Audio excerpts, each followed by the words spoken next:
Buenos días, mi nombre es Victoria Capriles, directora adjunta del Centro de Derechos Humanos de la Universidad Metropolitana.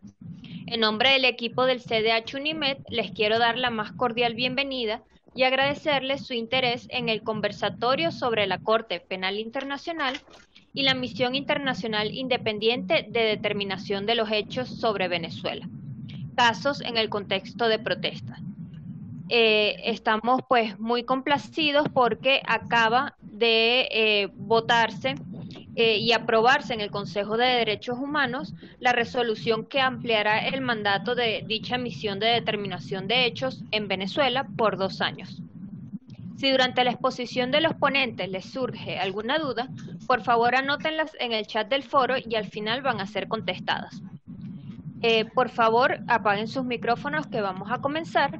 Y los primeros ponentes son los señores José Gregorio y Elvira Pernalete, padres de Juan Pablo Pernalete, quienes les comentarán sobre la importancia del informe de la Misión Internacional de Determinación de los Hechos para las Víctimas y cuyo caso asiste el Centro de Derechos Humanos. Somos José Gregorio y Elvira Pernalete, padres de Juan Pablo Pernalete, joven estudiante universitario de la UNIMED, donde ingresó con beca excelencia deportiva, atleta de alta competencia, proteccionista de animales, voluntario en la UNIMED, ayudaba a los perritos que hacían vida en la universidad. Más de una vez lo acompañamos al refugio que se encuentra en la sede, generalmente en días festivos como Navidad, Año Nuevo, porque él ofrecía esos días a cuidarlos y alimentarlos.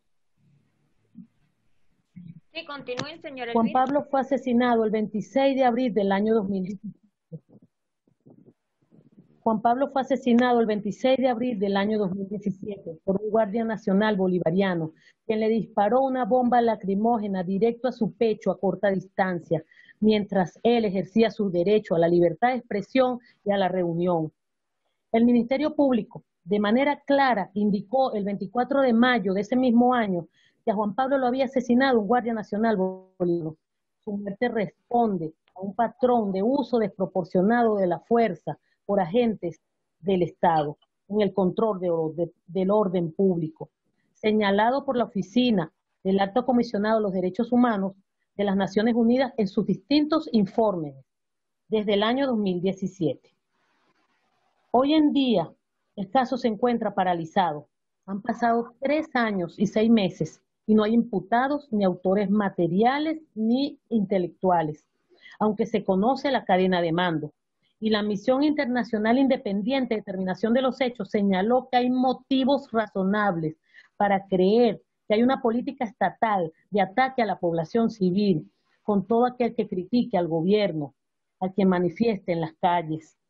Recordemos que estos asesinatos, incluyendo el de nuestro hijo, no son hechos aislados ni al azar, corresponden a una política de Estado para callar la disidencia en el marco de planes preconcebidos del Estado, tal como lo terminó el informe de la Misión de Determinación de los Hechos, donde se evidencia el plan Zamora y el plan Guaycaipuro, en donde quienes protestaban eran considerados enemigos, opositores, terroristas. Nuestro caso se mantiene en investigación, sin avances reales por parte del Ministerio Público. Nos han cambiado 14 veces los fiscales, lo que ha representado una revictimización reiterada y dolorosa para nosotros, y un evidente retraso a la investigación. El Ministerio Público o ha sido ineficiente o ha actuado intencionalmente para mantener la impunidad, pues no hace uso de su autoridad para lograr que la Guardia Nacional dé información adecuada al caso. Nosotros no hemos logrado conocer quién le disparó a Juan Pablo, aunque hemos ido cada semana al Ministerio Público. Nos reciben, pero no actúan. Y mientras tanto, los años siguen corriendo, sin que la verdad se diga en un tribunal venezolano. Lo peor es que nosotros no creemos que encontraremos justicia en instancias nacionales. Por eso acudimos a las instancias internacionales. Por eso hemos ido a la OEA, hemos hablado con la Comisión Interamericana de Derechos Humanos, presentamos una petición en el Comité de Derechos Humanos, hemos acudido a cada espacio de Naciones Unidas donde creemos pueden ayudarnos en la búsqueda de la justicia y seguiremos haciéndolo. Sabemos que la misión independiente es un órgano temporal, pero también sabemos que tiene mucha fuerza porque sus informes son fundamentales para los procesos judiciales que se puedan realizar a nivel internacional, por ejemplo, ante la Corte Penal Internacional. E incluso, si llegara a existir algún espacio imparcial aquí en Venezuela, estos informes se pueden utilizar como insumo para la búsqueda de la verdad e impartir justicia y determinar a los responsables. Nosotros como padres, a pesar de saber que el camino hacia la justicia aún es muy largo y que nos queda mucho por recorrer, con el informe de la determinación de los hechos nos sentimos reconfortados, satisfechos, porque forma parte de la reparación integral que buscamos para nuestro hijo y para nosotros. Allí vimos la verdad de lo que ocurrió con Juan Pablo. Allí vimos la verdad de forma clara y contundente. Por más de 3 años hemos luchado contra un sistema viciado que juega a cansarnos, a agotarnos, ocultando la verdad de los hechos en el asesinato de Juan Pablo. Con este informe se dio a conocer ante el mundo la verdad. Como víctimas nos sentimos reivindicados. Es por eso que pedimos sea renovado el mandato de la misión de determinación de los hechos, porque necesitamos justicia, verdad, memoria, reparación y garantías de que estos hechos no se volverán a repetir y que los culpables serán juzgados y debidamente condenados. Son muchas las familias que, como la nuestra, perdieron a un ser amado, a un ser soñador, que creía en un país mejor. Y por eso Juan Pablo salía a manifestar. Nosotros formamos parte de la Alianza de Familiares y Víctimas del año 2017, Alfavic 2017. Por ello, destacamos los casos que allí nos reúnen, pero son cientos de víctimas que aún hoy no tienen justicia. Y esa impunidad lo que garantiza es que estos hechos atroces sigan ocurriendo en Venezuela. Les queremos nombrar a Daniel Kelly, 19 años, estudiante universitario, asesinado por funcionarios policiales el 10 de abril de 2017 en Valencia, Estado Carabobo, por imputados. Los imputados aún sin sentencia firme. Joiner Peña, 28 años, con retraso psicomotor global, herido el 10 de abril del 2017 por grupos armados en el estado Lara. Fallece el 3 de junio del 2017, aún sin justicia. Juan Pablo Pernalete, 20 años, asesinado el 26 de abril del 2017 por un guardia nacional bolivariano en Altamira, Caracas, aún sin justicia. Miguel Castillo, 27 años, comunicador social, asesinado el 10 de mayo del 2017 por un guardia nacional bolivariano en Las Mercedes, Caracas, aún sin justicia. Luis José Alviares, 18 años, estudiante universitario, asesinado el 15 de mayo del 2017 por funcionarios policiales en el estado Táchira. Los imputados sin sentencia firme. Diego Arellano, biólogo, 31 años, asesinado el 19 de mayo del 2017 por un guardia nacional bolivariano en San Antonio, estado Miranda, aún sin justicia. Jorman Berbecía, 19 años, estudiante, asesinado el 22 de mayo del 2017 por un guardia nacional bolivariano en el estado Barinas, aún sin justicia. Manuel Sosa, 33 años, padre de un niño, fue asesinado el 25 de mayo del 2017 por un guardia nacional bolivariano en el estado Lara, quien tiene orden de captura y no ha sido ejecutada, aún sin justicia. Nelson Arévalo, 22 años, estudiante universitario, asesinado el 16 de junio del 2017 por efectivos militares en el estado Lara, aún sin justicia. Fabián Urbina, 17 años, estudiante, asesinado el 19 de junio del 2017 por un guardia nacional bolivariano en Altamira, Caracas, el imputado sin sentencia firme.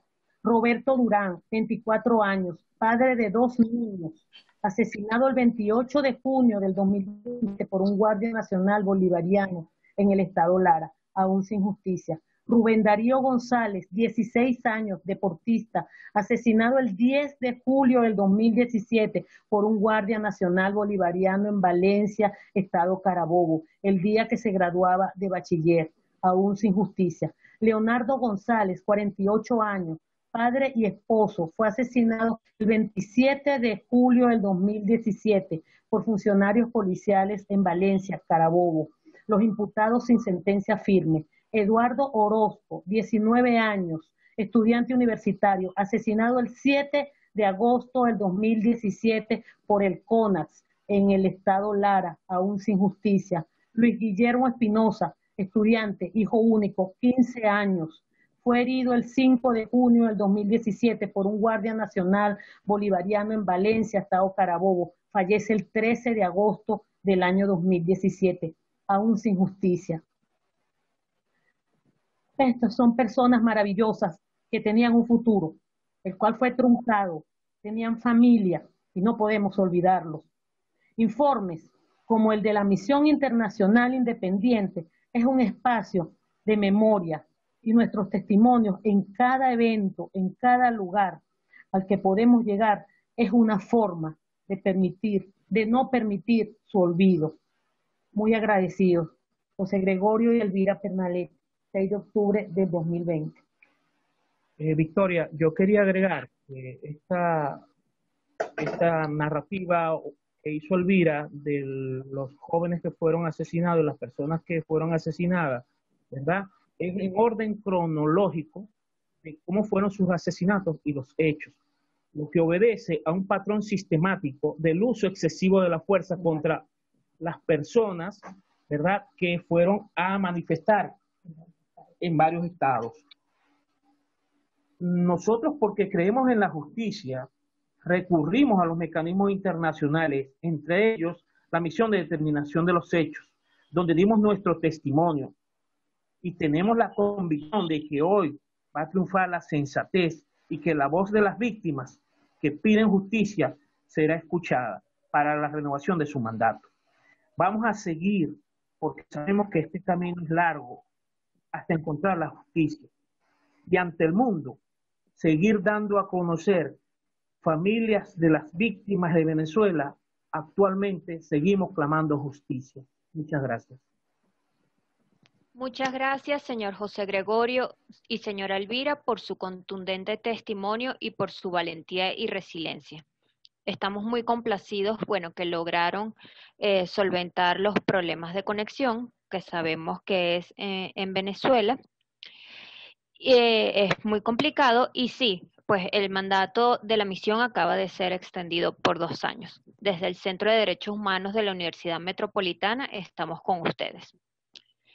Nuestro siguiente ponente es Eduardo Trujillo, director del Centro de Derechos Humanos de la Universidad Católica Andrés Bello, quien nos explicará qué es la Misión Internacional Independiente de Determinación de los Hechos.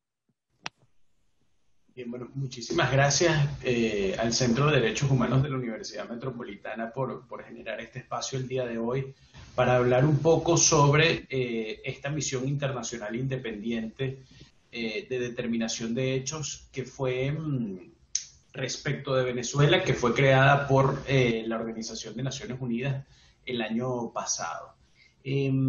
Rápidamente, para ir a la génesis de la Misión de Determinación de Hechos, es importante conocer que el mandato otorgado a esta misión fue hecho por el Consejo de Derechos Humanos de Naciones Unidas, a través de una resolución dictada por ese órgano, que es un órgano de control político del Sistema Universal de Derechos Humanos. Se generó una supervisión especialísima sobre hechos acaecidos en Venezuela desde el año 2014 hasta el momento en que fue dictada la resolución, sobre unos temas muy concretos a los cuales ya me referiré. Pero el hecho es que el origen de esta misión internacional independiente no es otro que una resolución del Consejo de Derechos Humanos de Naciones Unidas. En esta resolución se establecieron unos límites sobre los temas que se investigarían y sobre el tiempo que abarcaría esa investigación. Como dije hace un momento, el tiempo abarcado por la investigación es desde el año 2014 hasta el momento en que fue dictada la resolución en septiembre del año pasado, es decir, en septiembre del año 2019.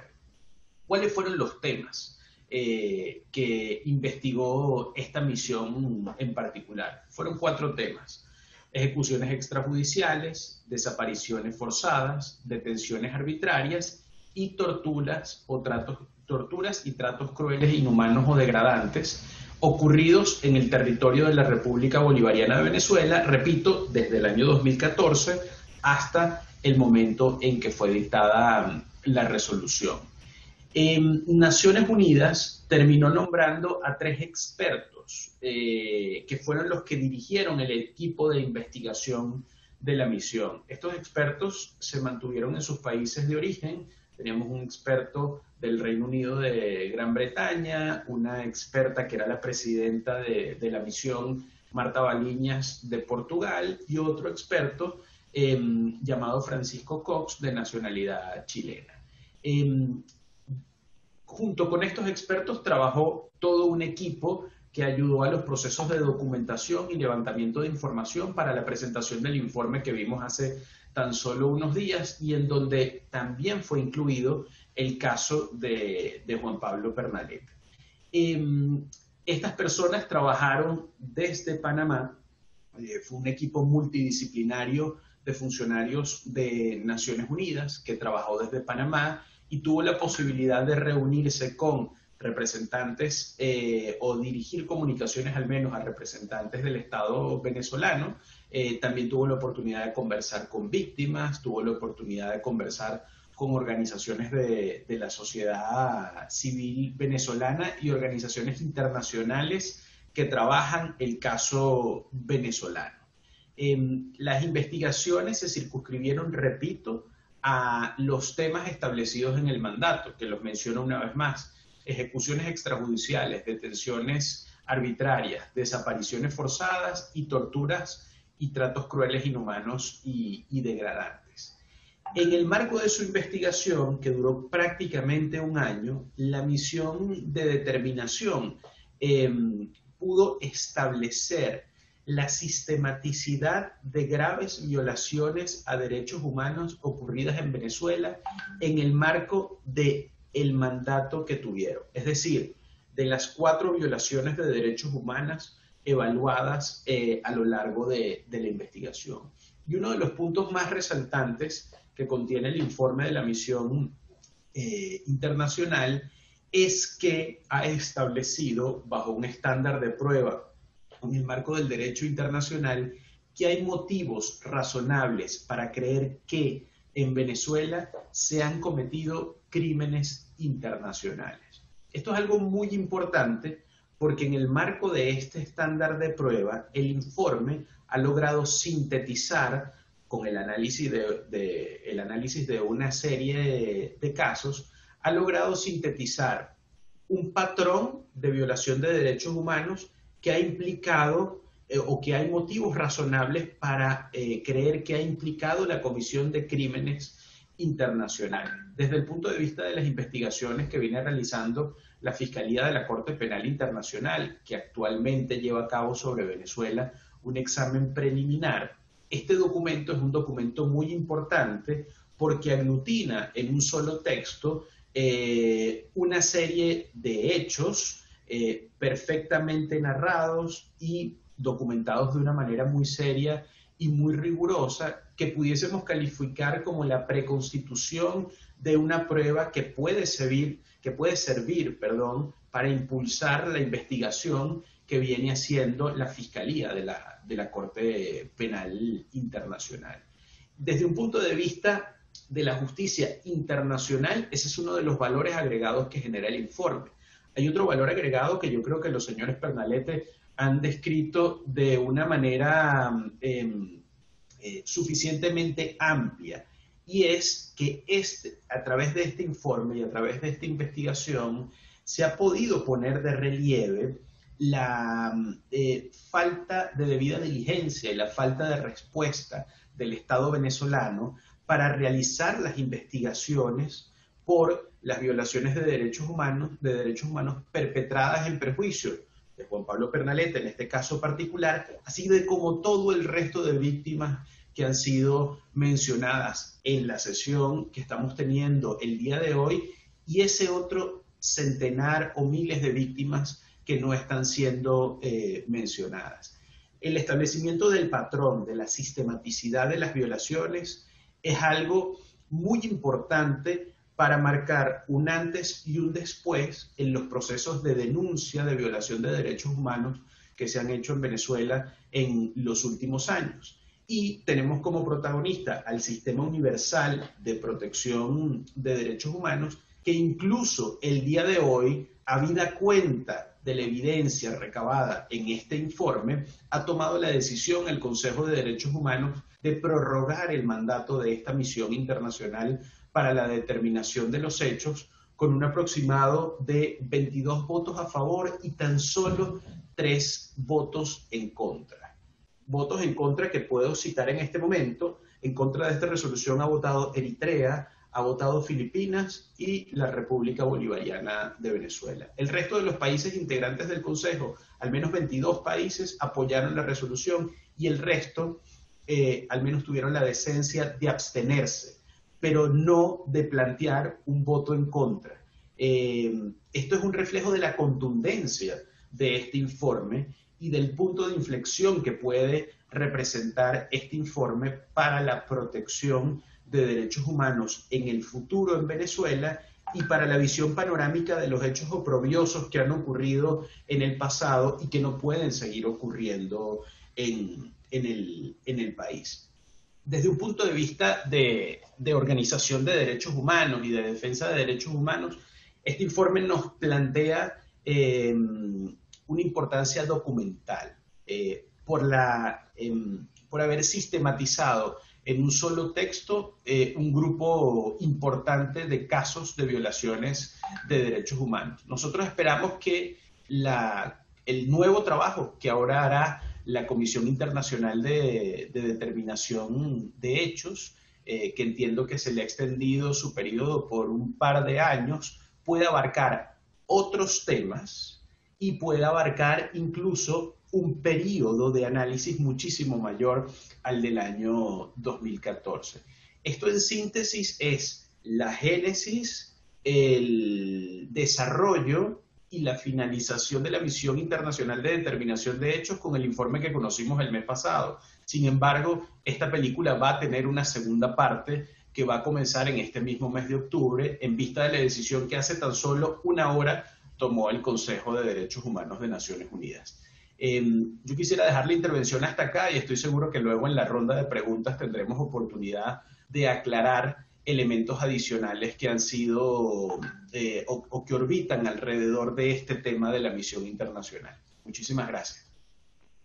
Muchas gracias, Eduardo, por tu excelente ponencia. Les recuerdo a todos que si tienen alguna duda, una pregunta que quieran realizar, lo hagan en el chat.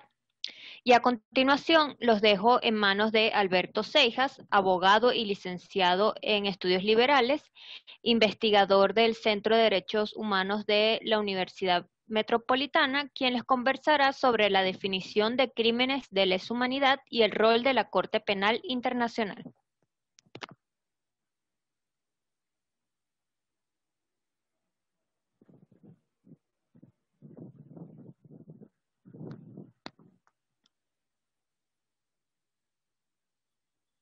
Te escuchamos, Alberto.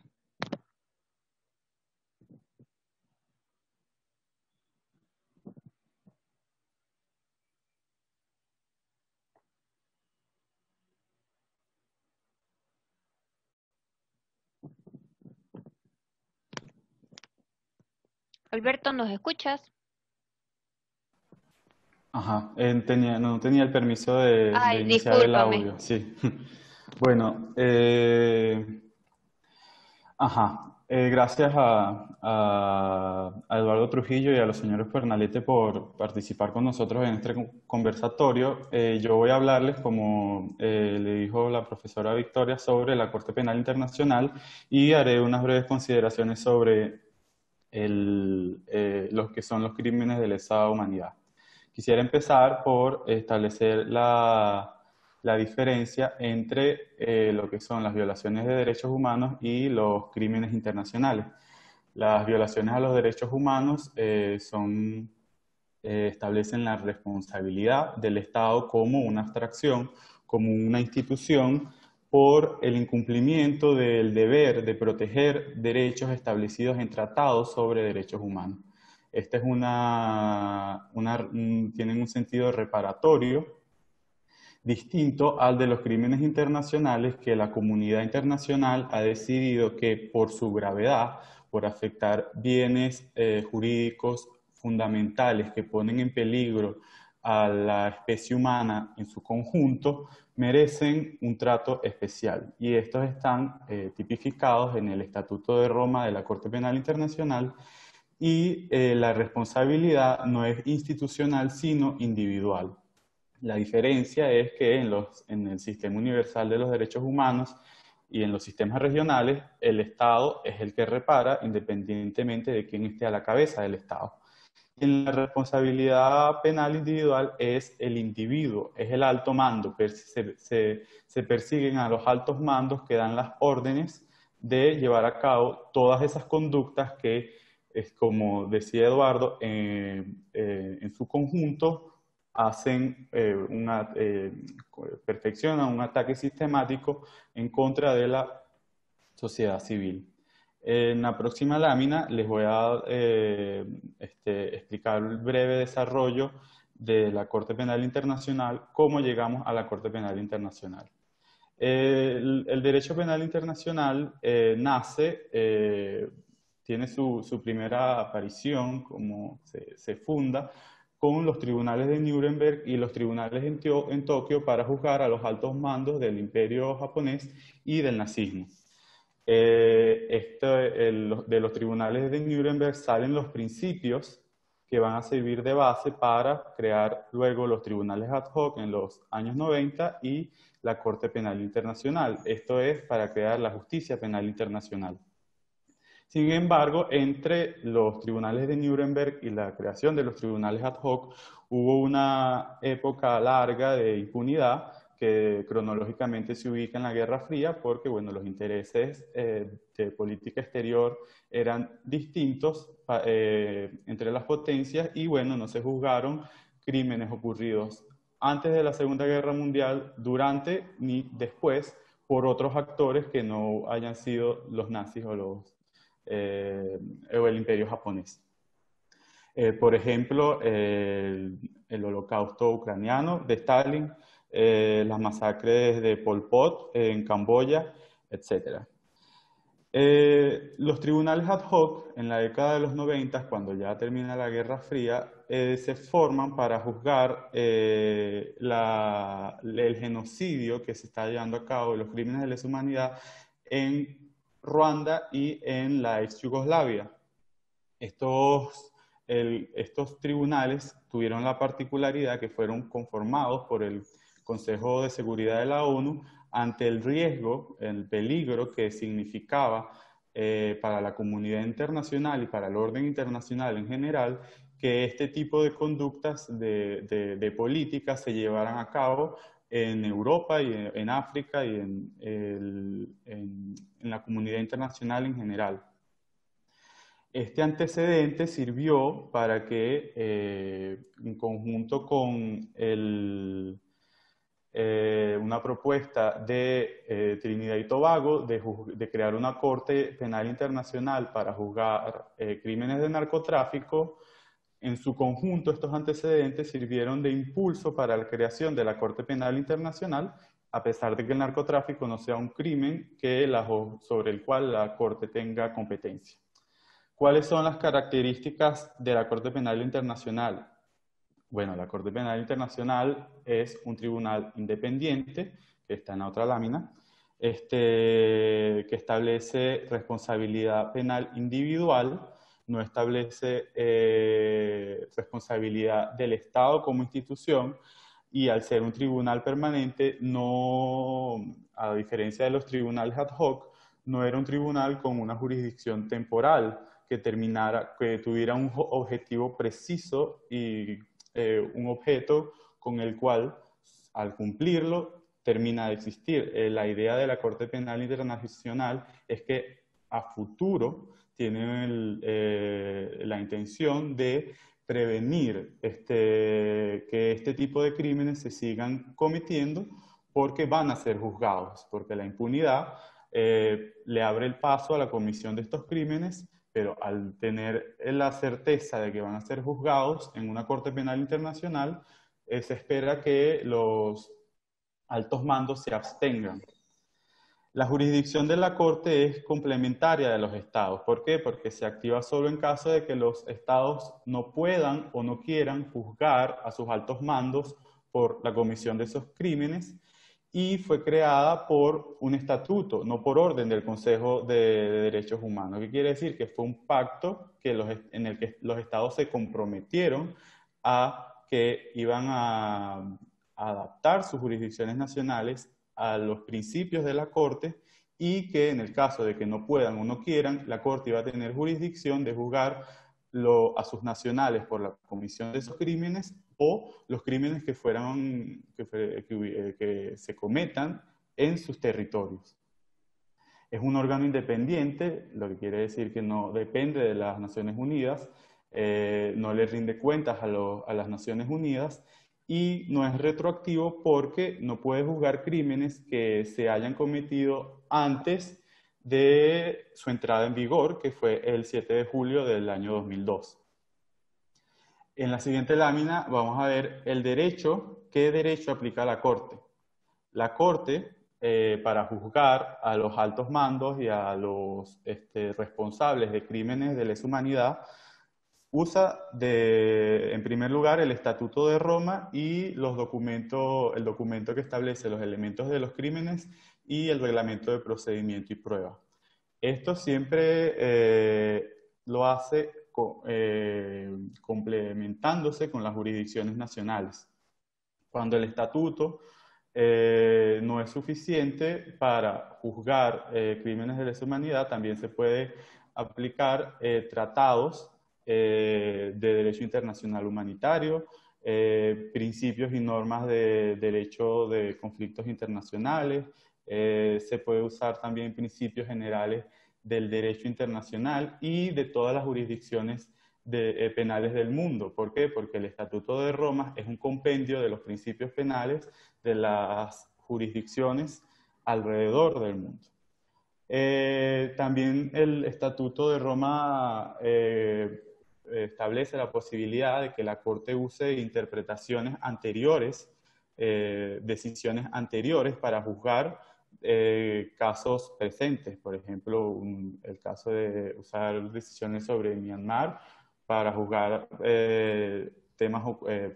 crímenes en Venezuela. Esto sería la jurisprudencia.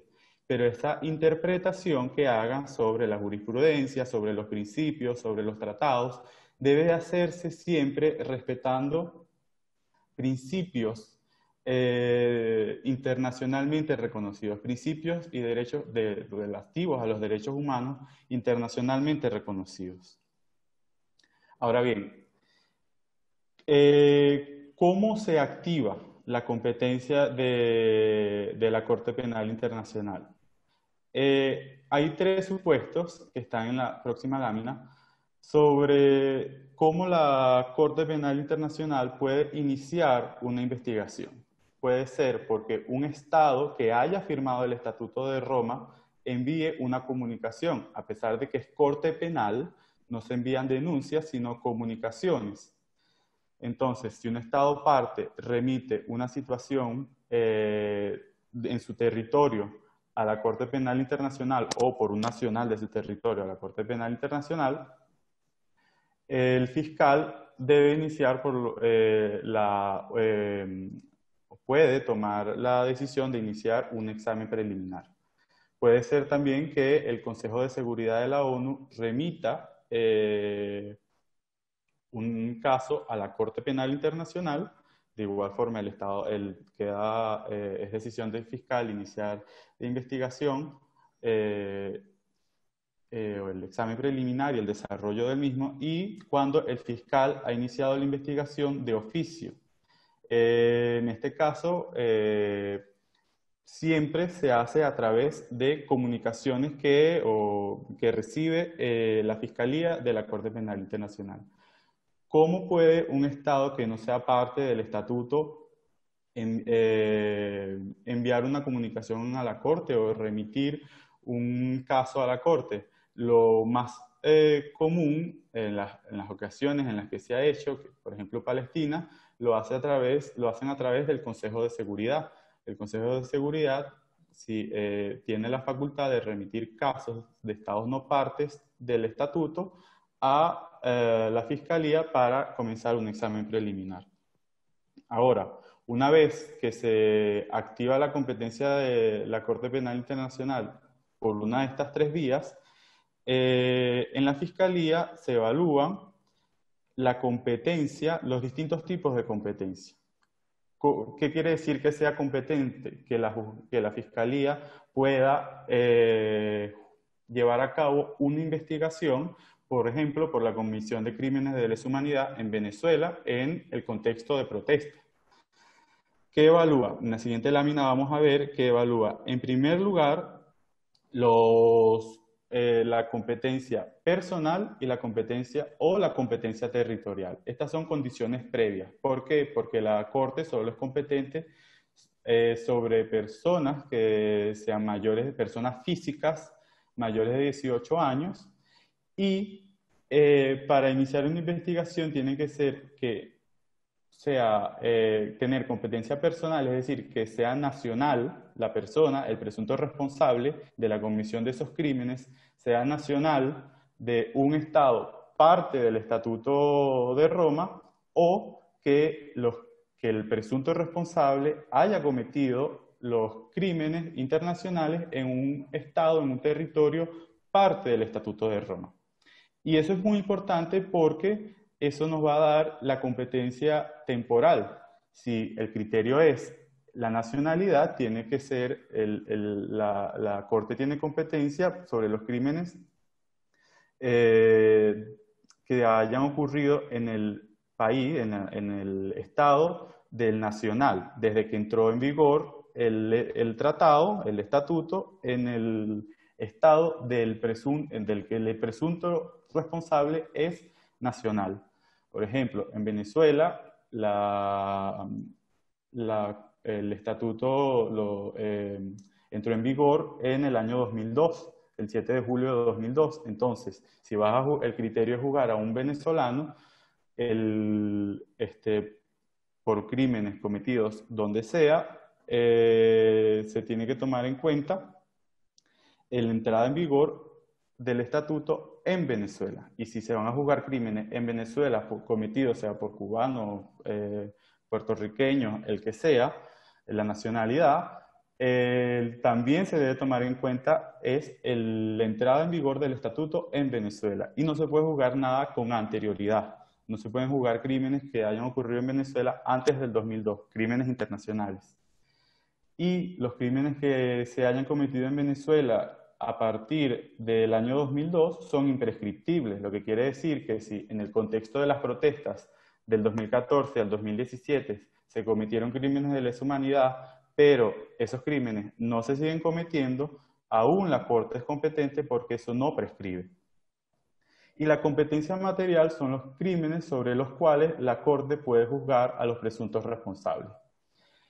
¿Qué evalúa en la próxima lámina? ¿Qué evalúa la Corte en la competencia material, que es en lo que vamos a enfocarnos ahorita? Tres elementos. La estructura de los crímenes. Voy a explicar primero, por ejemplo, el genocidio para ilustrar los tres elementos del crimen, y luego me extiendo un poquito más en los crímenes de lesa humanidad. Los elementos contextuales es el entorno, el contexto en el cual las conductas, los distintos delitos comunes se llevan a cabo y que juntos constituyen un crimen internacional. Por ejemplo, el genocidio es la eliminación, la intención de hacer desaparecer o de eliminar una raza, una etnia o una tribu por condiciones de color, por elementos comunes que identifiquen a esa etnia o a esa raza, a esa nacionalidad, a esa comunidad. Los delitos pueden ser distintos. Por ejemplo, en Ucrania se dejaba morir a la gente de inanición, se morían de hambre. Los Hutus y los Tutsis, eso fue un genocidio, pero se mataban, eran asesinatos con armas y armas blancas también. Entonces, puede variar mucho. Los judíos eran cámaras de gas. Pueden variar mucho las conductas. El actus reus es la conducta que distintas conductas con la intención, con ese dolo que es el mens rea, en ese contexto de querer eliminar una raza, una etnia, constituyen un crimen internacional.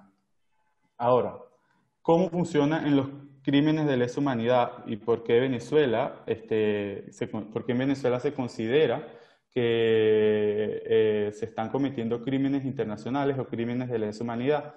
En la próxima lámina vamos a ver que los crímenes de lesa humanidad exigen como elementos contextuales que haya un ataque sistemático y generalizado contra una población civil.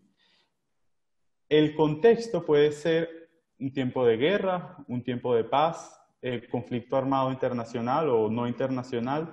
Lo que importa es que haya un ataque, una línea de conducta generalizado y sistemático en contra de la población civil. Esta línea de conducta puede significar, por ejemplo, asesinatos puntuales, como un castigo ejemplar en distintas protestas estudiantiles para aplacar la protesta. Puede ser ejecuciones extrajudiciales, detenciones arbitrarias, abusos sexuales, cuando las personas eran detenidas, etc. Esa generalidad o esa sistematicidad debe llevarse a cabo en una línea de conducta. Es decir, las distintas conductas que constituyen el ataque deben llevarse a cabo como parte de una política que se pueda ver que existe la orden de una persona para que en distintos lugares ocurran hechos similares. Entonces, generalizado es que ese ataque sea a gran escala, de gran multitud, de forma masiva, frecuente, constante, que sea evidente que la intención o la política busca que esa línea de conducta sea a gran escala, pero puede ser generalizado o sistemático, y esa sistematicidad es la organización, la planificación de ese ataque. ¿Cómo se comprueba? Bueno, porque en Trujillo, en Zulia, en Caracas, en Mérida, en San Cristóbal, en todas partes el ataque fue similar. Hay un patrón de conducta que se repite en cada caso. Existe con cada denuncia, como lo mencionaban los señores Pernalete, en todos los casos en los que el Estado es responsable de ejecuciones extrajudiciales, hay impunidad, no hay respuesta, los presuntos responsables no se individualizan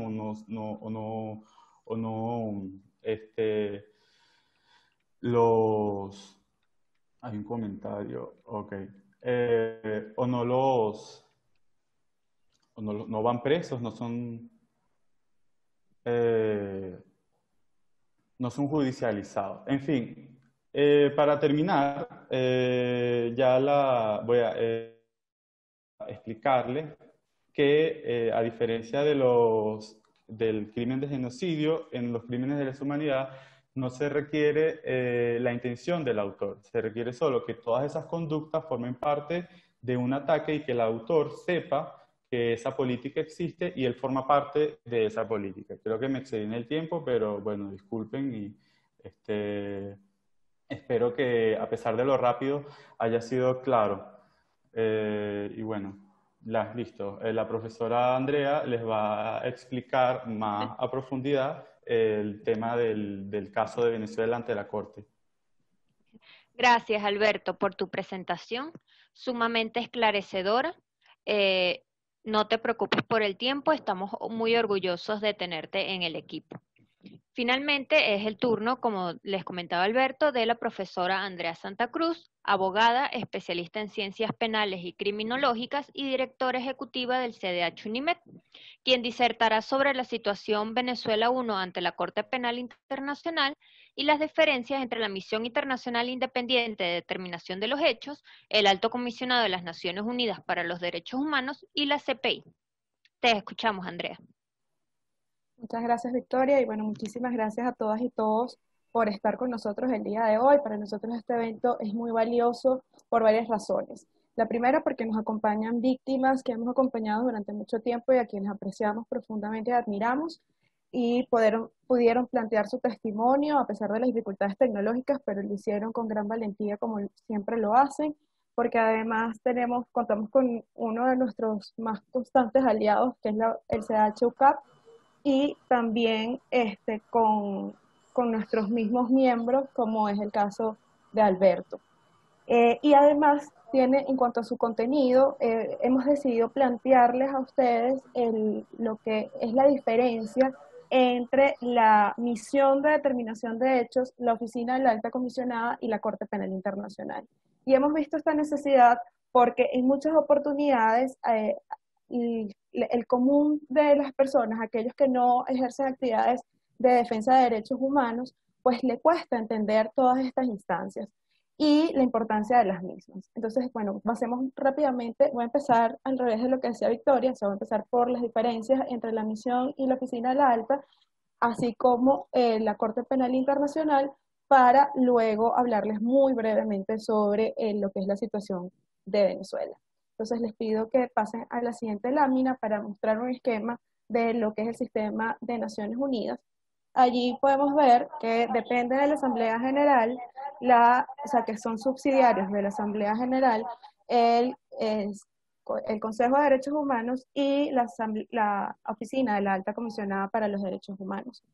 El Consejo, el día de hoy, le amplió el mandato o renovó, mejor dicho, el mandato, como decía Eduardo hace un rato, a la Comisión de Determinación de Hechos, pero más temprano. Andrea, ¿puedes colocar el celular en mute? Y disculpa. Sí, claro.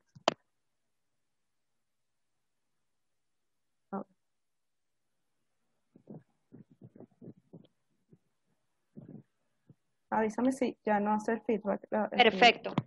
Okay.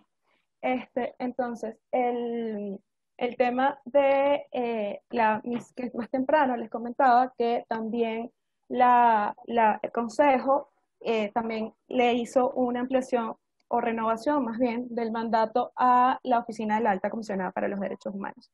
En la siguiente lámina vemos que cuando hablamos del Sistema Universal de Protección de Derechos Humanos, que es el sistema vinculado a Naciones Unidas, es un sistema que está vinculado a órganos, o está compuesto, mejor dicho, por órganos convencionales y no convencionales. Estos órganos convencionales son los que devienen de las convenciones, como su nombre lo indica, o los pactos y tratados internacionales en materia de derechos humanos. Mientras que los órganos no convencionales, evidentemente, no devienen de aquí, y entre esos está el Consejo y la Oficina de la Alta Comisionada para Derechos Humanos. Mientras que vemos de los convencionales, por ejemplo, el Comité de Derechos Humanos, que la señora Elvira señalaba en su exposición cuando planteaba que efectivamente nosotros hemos presentado junto a ellos, los hemos asistido en presentar ante el comité una petición individual para el caso de Juan Pablo Pernalé y de ellos mismos. En la siguiente lámina podemos ver entonces lo que es la oficina de la alta comisionada. Pues ya hemos entendido que forma parte del sistema universal de protección, pero nos queda muy claro que no estamos hablando solo de algunos órganos, sino ver que son varios los órganos del sistema. Y en el caso de la oficina de la alta comisionada, ahí quisiera destacarles entonces pues lo que corresponde a su mandato y destacar a su vez que pues es el ente, como les decía hace un rato, más importante, la entidad más importante de Naciones Unidas en el ámbito de derechos humanos, se encarga de promover y proteger los derechos de todas las personas y todos los derechos humanos, y además es fundamental en salvaguardar los 3 pilares interrelacionados de Naciones Unidas, como son la paz y la seguridad, los derechos humanos y el desarrollo. Es muy amplio el mandato de Naciones Unidas, de la Oficina de la Alta Comisionada. He querido destacar en la siguiente lámina algunos de los criterios del mandato, pero efectivamente allí vamos a ver algunos importantes como son promover y proteger el goce y la plena realización de los derechos humanos para todas las personas, prevenir casos de violaciones de derechos humanos, asegurar el respeto de los derechos humanos y el punto que hoy se discutía en el Consejo, que es la asistencia técnica a los estados. Y eso ha sido desde el año pasado, y en esta oportunidad ocurrió igual en el Consejo de Derechos Humanos. Se hicieron 2 resoluciones, una vinculada al punto 2, que era la asistencia técnica, y fue una resolución hoy aprobada con 14 votos, bastantes más abstenciones, y si mal no recuerdo 7 votos en contra, en la que se establecía este tema de la asistencia técnica de parte de la Oficina de la Alta Comisionada al Estado venezolano, recordando además que la Alta Comisionada para Derechos Humanos, Michelle Bachelet, anunció hace pocas semanas que se había logrado restablecer, o renovar, mejor dicho, la carta de entendimiento entre la Oficina de la Alta Comisionada y el Estado venezolano, y que además habían logrado tener un grupo permanente en el país. Inicialmente eran de 2 representantes de la Oficina de la Alta aquí en Venezuela.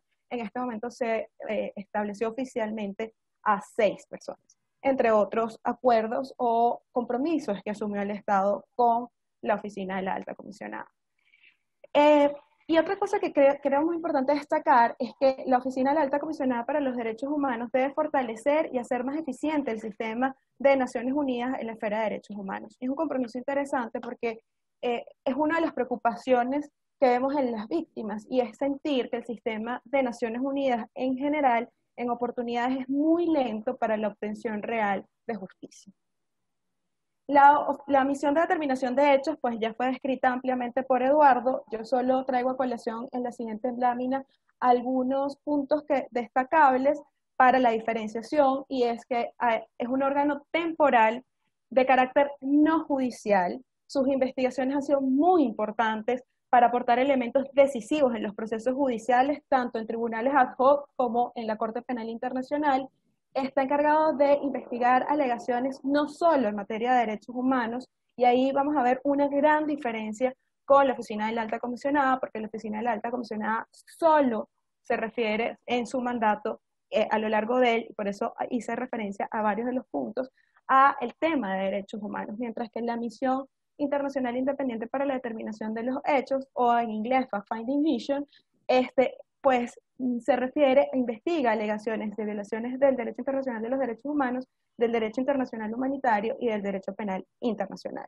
Además, formula recomendaciones para la adopción de medidas correctivas basadas en sus conclusiones de hecho y de derecho, y las misiones han demostrado de manera cada vez más explícita que su interpretación de la rendición de cuentas va mucho más allá de la justicia penal, pero sí hace referencia a esta e incluye entonces el tema de la responsabilidad individual, que también lo va a distinguir entonces de la Oficina de la Alta Comisionada, que hace referencia a la responsabilidad del Estado. En el caso del examen preliminar venezolano, está en la siguiente lámina la precisión sobre la fecha de inicio y las fases, la fase en la que se encuentra.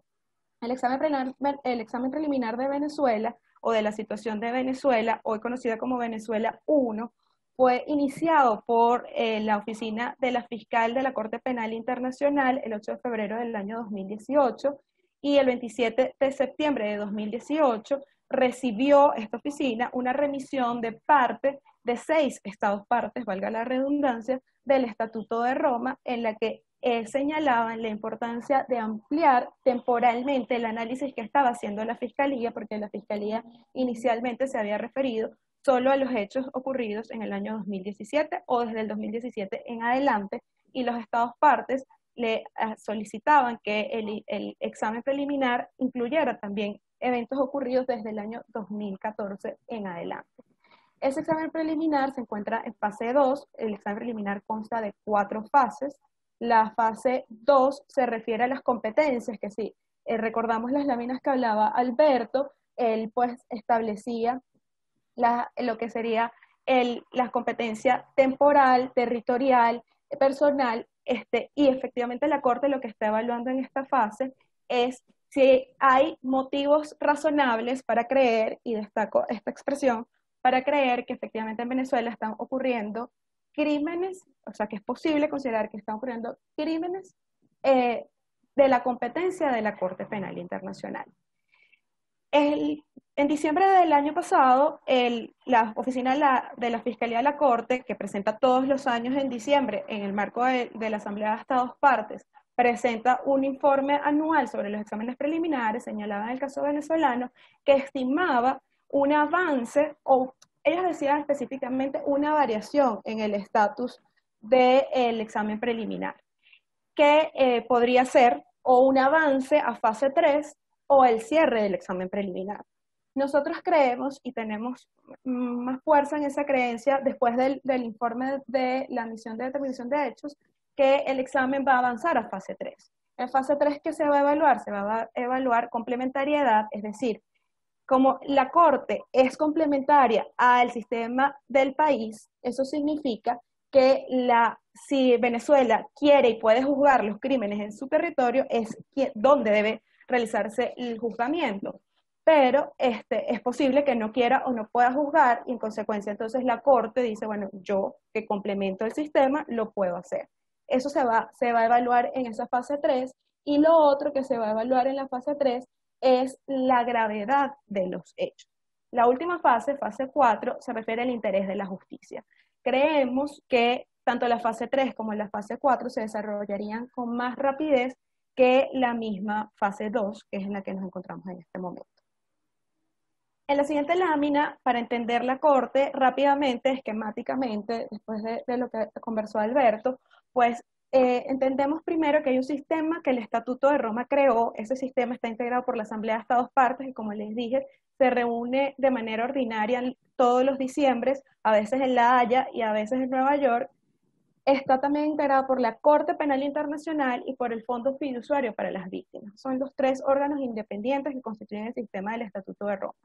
La Corte, cuando hablamos de la Corte Penal Internacional, vemos en la siguiente lámina que está integrada por 4 órganos independientes uno de otro, que son la Presidencia de la Corte, la División Judicial, que tiene 18 jueces, está la división de los tribunales, donde están las salas de cuestiones preliminares, luego está los tribunales propiamente de los que llevan adelante los juicios, la división de juicios, y la de apelaciones.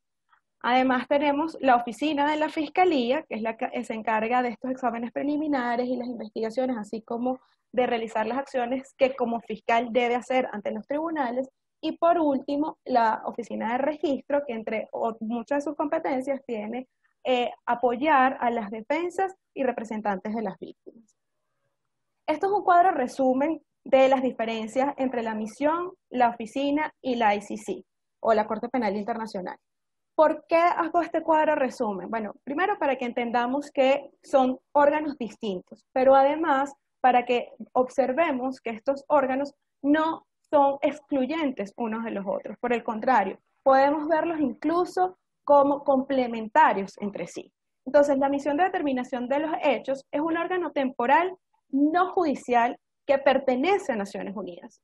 La Oficina de la Alta Comisionada sí es un órgano permanente, o sea, que no es temporal como es la misión de determinación de hechos, tampoco es judicial, también pertenece a Naciones Unidas, pero no determina responsabilidades individuales. Mientras que la Corte Penal Internacional es un órgano permanente, sí es judicial, eso significa que va a determinar la responsabilidad y además va a condenar. No forma parte de Naciones Unidas, pero sí tiene un acuerdo con Naciones Unidas, un acuerdo de cooperación que el artículo 2 del Estatuto de Roma lo impulsaba y desde el año 2004 existe, entró en vigencia ese acuerdo entre Naciones Unidas y la Corte Penal Internacional. La misión o el mandato de la Fact-Finding Mission es investigar alegaciones de violaciones que van más allá de las solas violaciones de derecho internacional de los derechos humanos, como les decía, incluye también derecho internacional humanitario y derecho penal internacional, mientras que la Oficina de la Alta Comisionada solo se limita al ámbito de derechos humanos, mientras que la Corte Penal solo se limita a los temas vinculados con crímenes graves, de graves trascendencia, los llamados crímenes atroces, que son crímenes de trascendencia internacional, que son 4, genocidio, los crímenes de lesa humanidad, crímenes de guerra y agresión. La misión además contribuye a asegurar la rendición de cuentas de autores o principales responsables, con lo cual ellos van a hacer referencia a las responsabilidades de los estados, pero también pueden hacer referencia a los posibles responsables y autores, y como el mandato que se estableció para la Fact-Finding Mission venezolana decía que debían garantizar el establecimiento de las responsabilidades, es por eso que ellos hacen señalamientos sobre efectivamente sobre la cadena de mando, los posibles responsables de los hechos que ocurrieron en el país.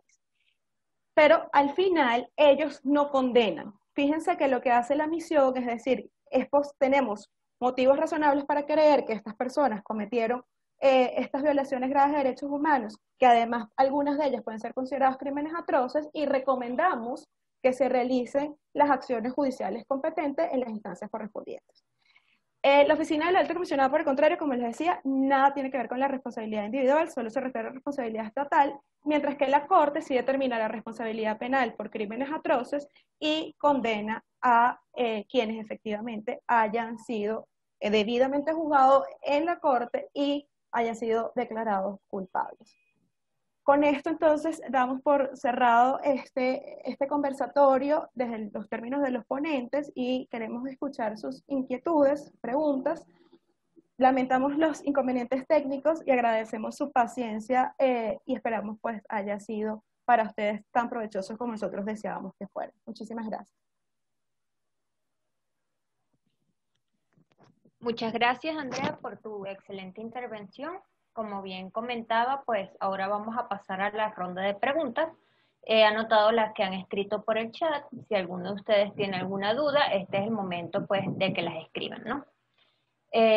Tenemos entonces 3 preguntas hasta los momentos para que responda pues el ponente que quiera. La primera es, ¿cómo se complementan los informes de la alta comisionada, el informe de la misión y el examen preliminar de la CPI?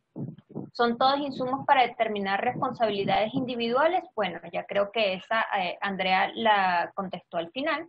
Era una pregunta que tenía pues varios minutos. Si quieren extenderse un poco más lo pueden hacer. La segunda sería, ¿cuáles han sido los factores claves en los casos que han sido juzgados en la Corte Penal? Es decir, ¿qué elementos tenía la Corte que hizo que estas personas fueran juzgadas como culpables? Y bueno, tengo otra pregunta, pero no sé si quieren contestar o hacer énfasis en estas 2 primeras.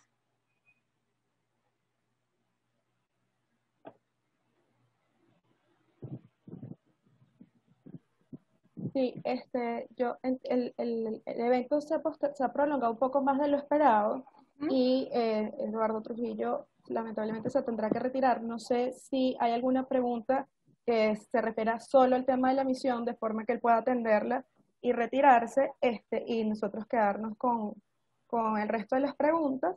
Y y disculpa Andrea, para Eduardo, ¿cuáles son las diferencias entre una misión y una comisión de investigación? ¿Por qué no se asignó una comisión para el caso de Venezuela?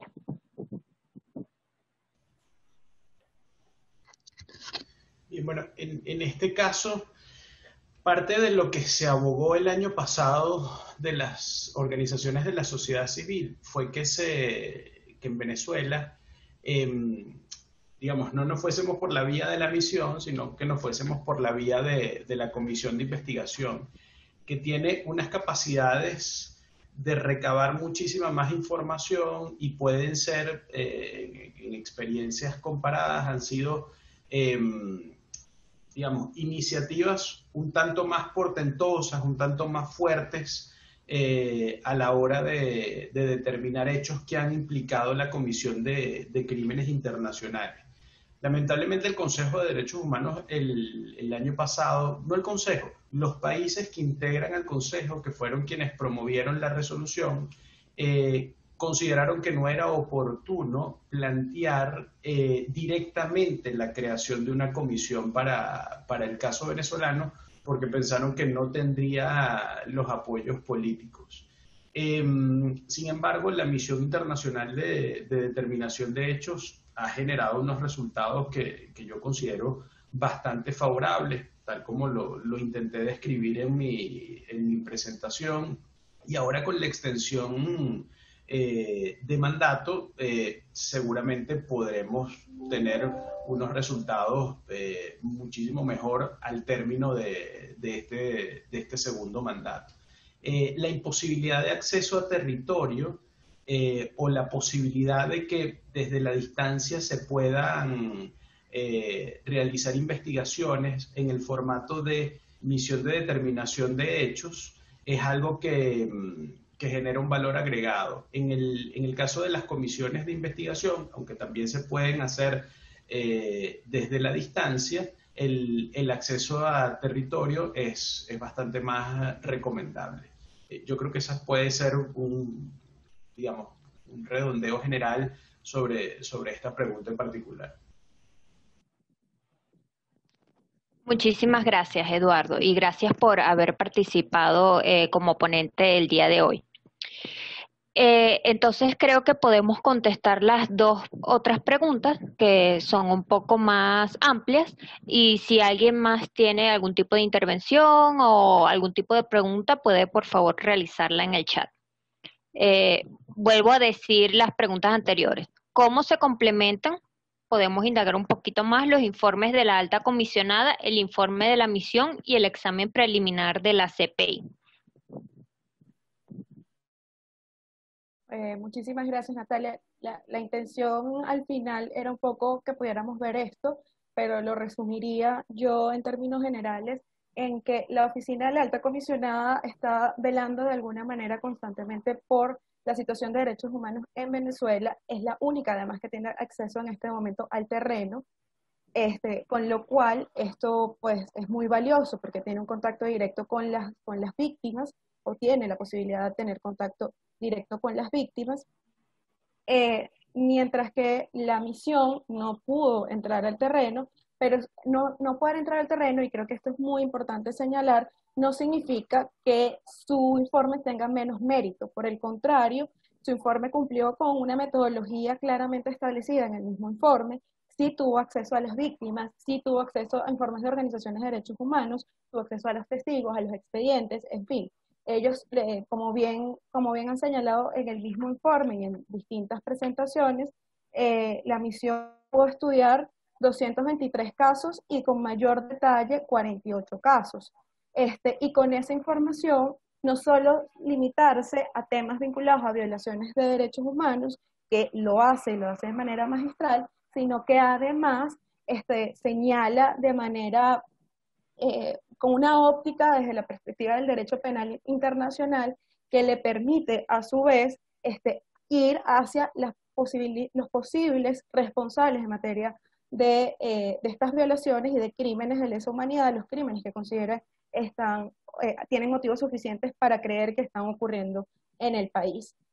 Y todo esto que de alguna manera viene efectivamente de Naciones Unidas, por los acuerdos de cooperación entre Naciones Unidas y Corte Penal Internacional, son documentos o informes que pueden ser trasladados desde Naciones Unidas a través del Secretario General a la oficina de la Fiscalía o la misma oficina de la Fiscalía solicitarlos.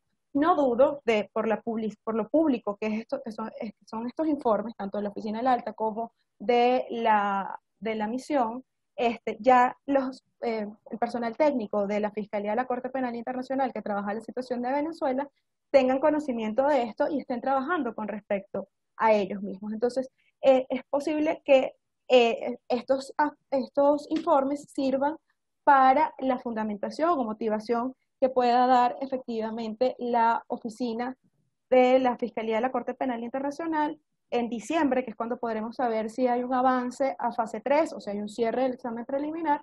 Lo sabremos en el informe que presentará la oficina de la Fiscalía, y probablemente uno de los aspectos importantes que se han considerado sean todas estas informaciones, tanto la que proporciona la oficina de la Alta Comisionada para Derechos Humanos como la misión de determinación de los hechos. Excelente, muchas gracias, Andrea. Y la última pregunta sería, ¿cuáles han sido los factores clave en los casos que han sido juzgados en la CPI? Es decir, ¿qué elementos tenía la Corte que hizo que estas personas fueran juzgadas como culpables?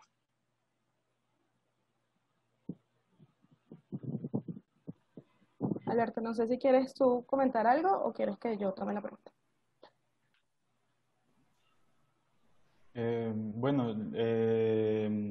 Yo sí recuerdo que en los casos que tuve la oportunidad de revisar, la misión o la comisión de investigación fue un impulso importantísimo para probar,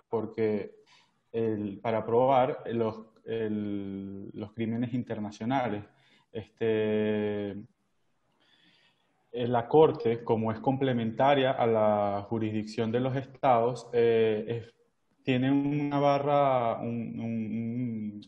el examen probatorio, las exigencias de pruebas son muy elevadas, y el valor probatorio que tienen las comisiones los informes de la Alta Comisionada de Derechos Humanos y los informes de las comisiones de investigación siempre han sido un impulso importantísimo. Ahora, ¿qué toma en cuenta la Corte? Que se satisfagan, que no quede duda de que los elementos de los crímenes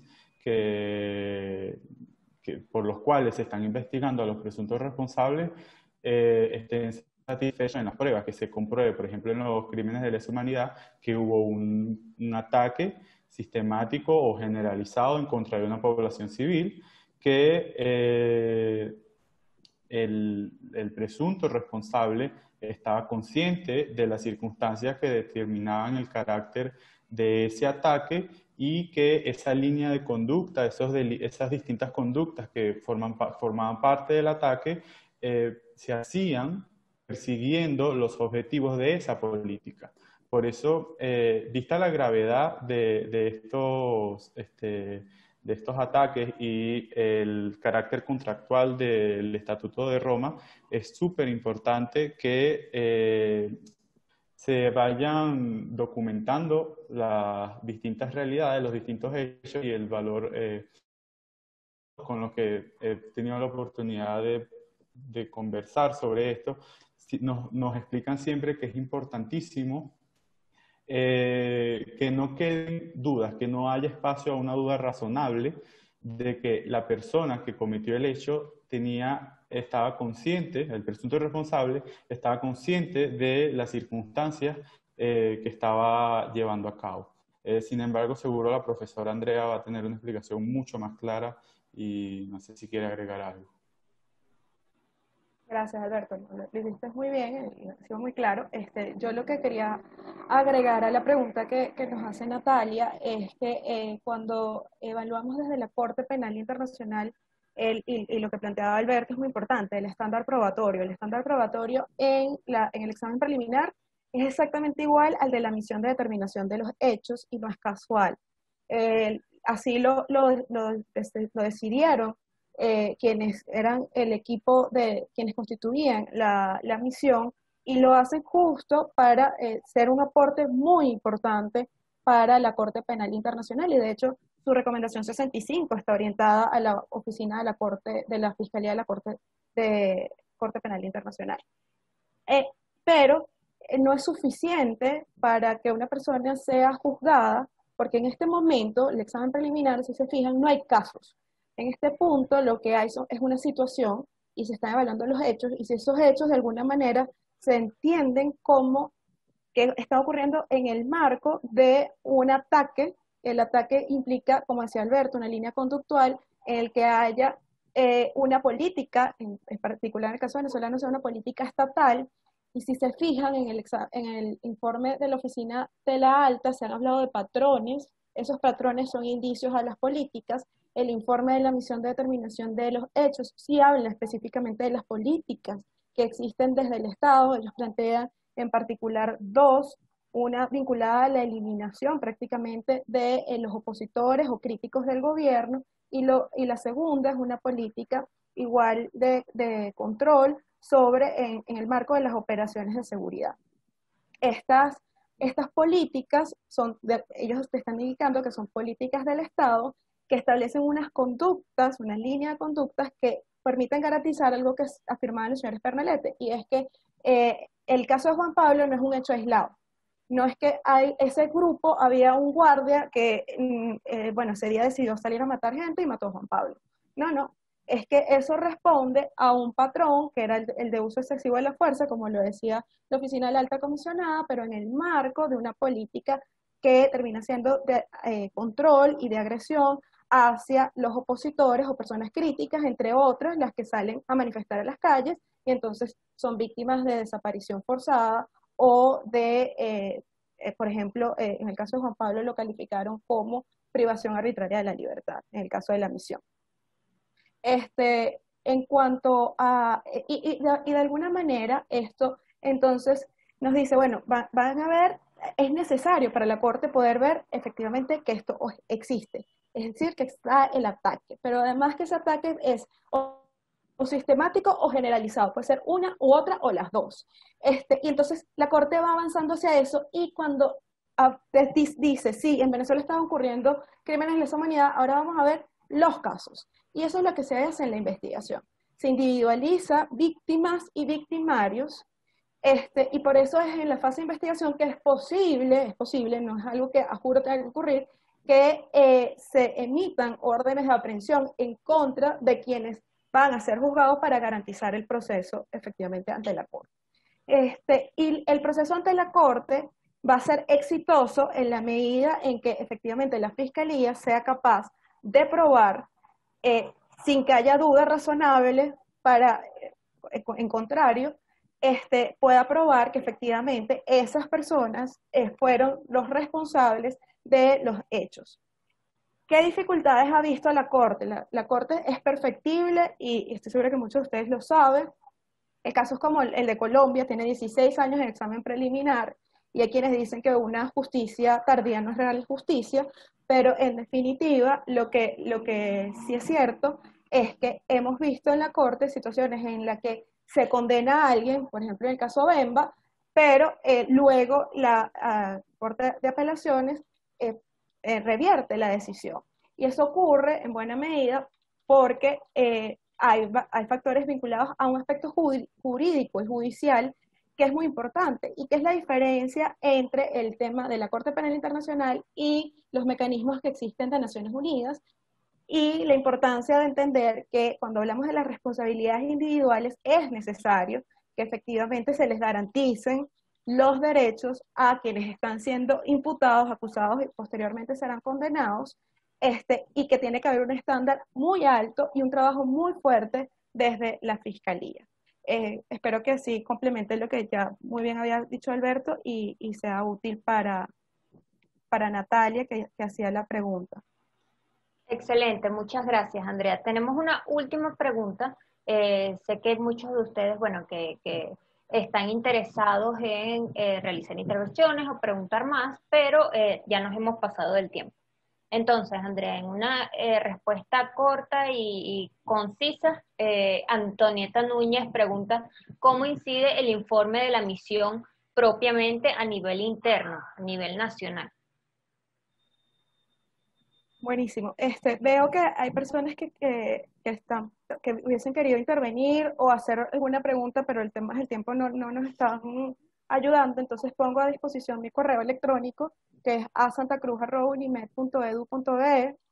Si quieres, Victoria, puedes ponerlo en el chat, por favor, para que quien tenga alguna inquietud, pues estoy abierta a conversar cuando así lo necesiten, e incluso ponerlo en contacto con el resto. Pero bueno, lamentablemente estamos muy pasados de tiempo ya, debíamos haber terminado hace 15 minutos, y entre los temas técnicos y otros, pues no lo podemos hacer, y pido profundas disculpas como directora del centro por estos inconvenientes, pero pues planteo esta opción para quienes así se quieran conectar con nosotros. Y sobre la pregunta que me hacías, Victoria, pues en ese sentido, en el orden interno, digamos, lo que esperamos es que no haya una respuesta inmediata más allá de reacciones contrarias a el informe, como ya se vieron, pero de alguna manera no nos puede desesperanzar que Venezuela como Estado, y no voy a entrar en el dilema sobre el gobierno interino y el gobierno de facto, etcétera, sino voy a simplemente señalar que hay quien tiene en este momento el control de las fuerzas y pues en definitiva el que podría y que tiene el control de lo que queden de las instituciones, y ese es el que podría pues ejecutar las recomendaciones que se le han planteado, pero no vemos disposición a hacerlo. No ha cumplido con las recomendaciones de la Oficina de la Alta Comisionada para Derechos Humanos, no ha cumplido con EPU, no ha cumplido con los distintos mecanismos de Naciones Unidas. No creemos que entonces vaya a cumplir al corto plazo con lo que se le plantea desde la Fact-Finding Mission, pero lo cierto es que tenemos un documento muy importante en materia de memoria que no se va a perder, y que eventualmente, si llegásemos a un proceso de justicia transicional, va a ser una herramienta fundamental para ese proceso. Además, va a ser útil si eventualmente se inician procesos judiciales en el país, cuando ello sea posible, si eventualmente esto es posible. Creo que de alguna manera lo que te plantearía es que probablemente no hay un efecto rápido desde el Estado en este momento, pero creemos que efectivamente va a ocurrir a lo largo del tiempo, y lo que sí hay un efecto internacional, y se refleja simplemente en las votaciones del día de hoy. Cuando se renueva la misión, se renueva con 22 votos. El año pasado, cuando se estableció la misión, se estableció con 19 votos. El año pasado tuvo muchos más votos en contra de los que hoy tiene, y los votos en contra del día de hoy, como les decía Eduardo, son fácilmente identificables y son gobiernos que no se caracterizan por ser democráticos. Entonces, eso nos evidencia que efectivamente hay un impacto sobre lo que dijo la misión y cómo el mundo está viendo a Venezuela en este momento. Muchas gracias. Bueno, con esto damos por finalizado el conversatorio sobre la Corte Penal Internacional y la Misión Internacional Independiente de Determinación de los Hechos sobre Venezuela. Es un honor para nosotros que todos ustedes hayan sido parte de esta actividad, y los invitamos a mantenerse atentos a las redes sociales del centro, @cdhunimed. Esperamos volver a encontrarlos en otra oportunidad. Gracias a todos por su presencia.